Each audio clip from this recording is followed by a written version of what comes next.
Menjelang Natal, tim penjinak bom, Jibom, dan Human Terror Brimob Kepolisian Daerah Aceh melakukan sterilisasi di 4 gereja di kota Banda Aceh.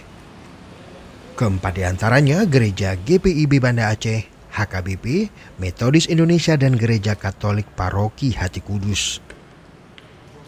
Kanit Wan Teror Polda Aceh Ibda Kuswanto mengatakan sterilisasi bertujuan untuk keamanan gereja yang digunakan sebagai tempat peribadatan pada perayaan Natal.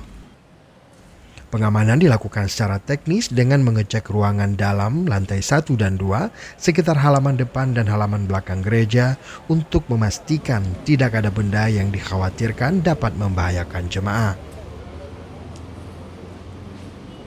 Secara teknis, kami tadi sudah cek di dalam, sudah cek lantai 1 dan lantai 2. Kemudian seputaran halaman, kemudian di tempat-tempat belakang itu kami laksanakan sterilisasi, gunanya untuk pastikan tidak ada hendak atau tidak ada benda yang kita khawatirkan itu bom. Intinya kita laksanakan sterilisasi supaya steril, tidak ada barang atau hendak atau ancaman yang kaitannya dengan bom. Dari Banda Aceh, Tim Liputan Aceh Video.